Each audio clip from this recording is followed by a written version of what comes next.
Hello बच्चों, welcome to एडुमेरिट institute. And मैं हूं साधना। मैं आज फिर से आप लोगों को कुछ न्यू वर्ड सिखाने के लिए आई हूं। आज हम 20 न्यू वर्ड सीखेंगे, बट वो हाफ हाफ करके सीखेंगे ताकि वो हमारे दिमाग में रहें और हम उनको रेगुलरली प्रैक्टिस में ला सकें। तो हमारा जो आज का फर्स्ट वर्ड है that is plantation. Plantation means, plantation जब हम सुनते हैं तो हमें कुछ कुछ ऐसा हम गेस कर सकते हैं कि plantation is something related to plants, मतलब प्लांट्स को लगाना। प्लांटेशन का मतलब यही हो गया कि आप मिट्टी में प्लांट को लगा रहे हैं। But plantation means a large area of land where crops are grown. तो प्लांटेशन होती है एक लार्ज एरिया में जहां पे क्रॉप ग्रो की जाती है। The workers rose early every morning to tend the plantation before the sun grew too hot. मतलब जो वर्कर्स हैं वो सुबह जल्दी उठे प्लांटेशन करने के लिए, जिससे इससे पहले कि सन जो है वो हॉट हो जाए, सन अपनी हीट अर्थ पे ज्यादा देने लगे, उसके पहले ही उनका प्लांटेशन कंप्लीट हो जाना चाहिए। That is the example. Next word is says. Says means Sage means a wise person, often a religious or philosophical figure. Says means हम कह सकते हैं कोई साधु।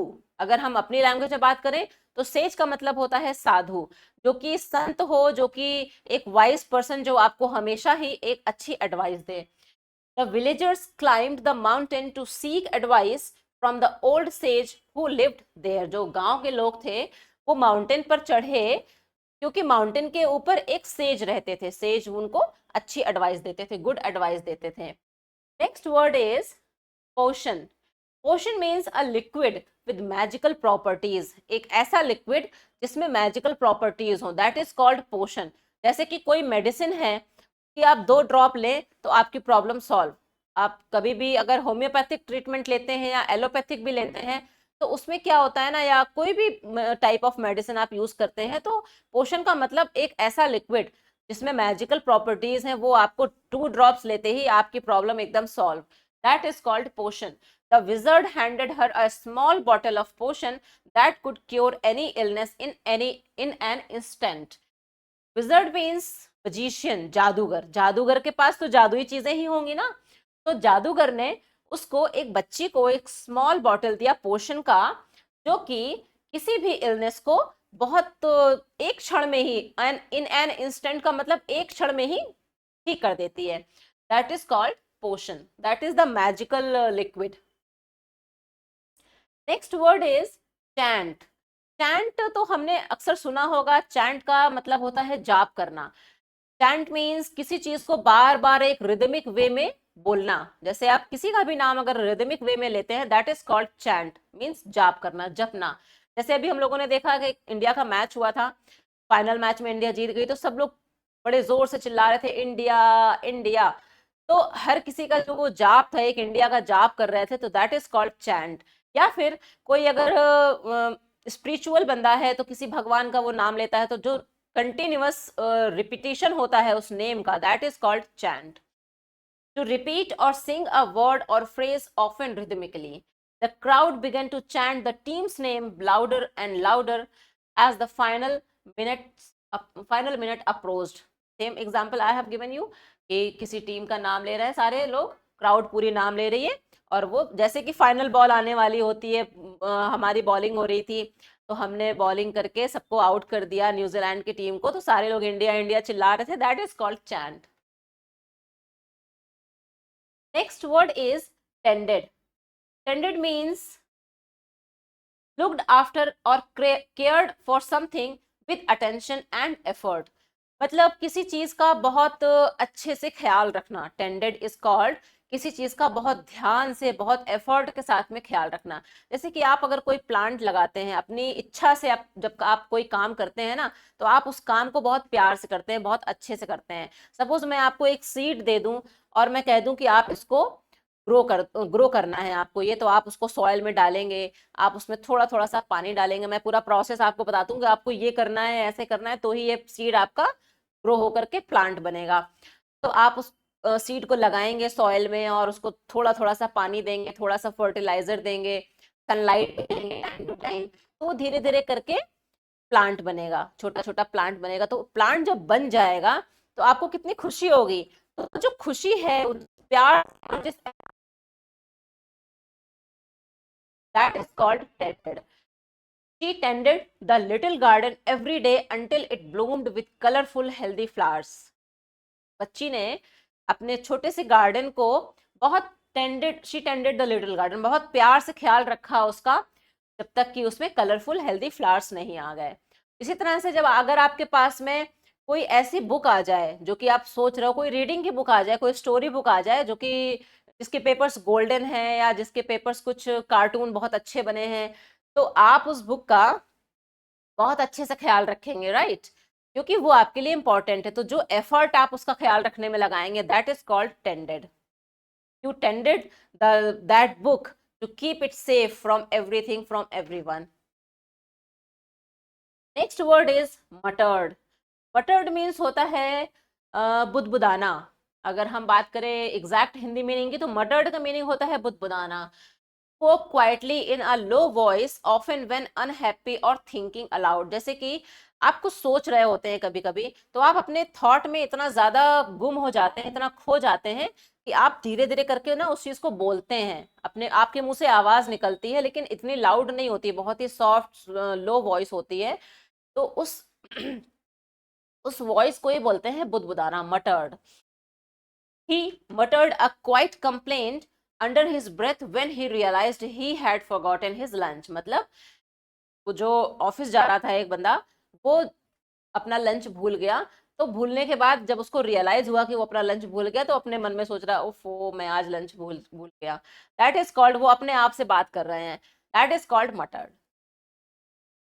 Next word is precious. Precious means होता है कीमती, बहुत ही कीमती, हाईली वैल्यूएबल और ग्रेटली लव्ड एंड ट्रेजर्ड। मतलब कि जो चीज़ आपको बहुत प्यारी है, किसी ने आपको गिफ्ट किया है, तो वो आपके लिए बहुत प्रेशियस है, बहुत ही कीमती है, that is precious. The locket had belonged to her grandmother and was the most precious thing she owned.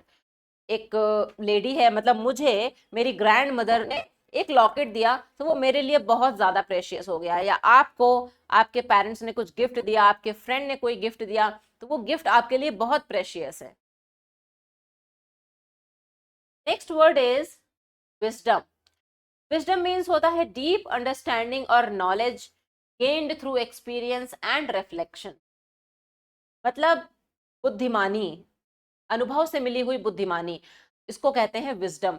मतलब ये हो गया कि आपके पास में आपने बहुत ज्यादा ऐसे एक्सपेरिमेंट्स किए हैं, जिसके बाद आपको एक एक्सपीरियंस हुआ, उसके बाद आपको एक अनुभव हुआ, तो उससे आपकी एक अंडरस्टैंडिंग बनी, तो आप उस पर्टिकुलर चीज में एकदम वाइज हो गए, बहुत वाइज मैन की तरीके से आपका पूरा थिंकिंग हो जाती है, दैट इज कॉल्ड विजडम। मतलब आपसे अगर उस एक पर्टिकुलर टॉपिक पे या पर्टिकुलर चीज पे कोई कोई कुछ भी पूछेगा ना, तो आप उसको बिल्कुल करेक्ट रिप्लाई करेंगे, बिल्कुल करेक्ट एडवाइस देंगे, दैट इज कॉल्ड विजडम।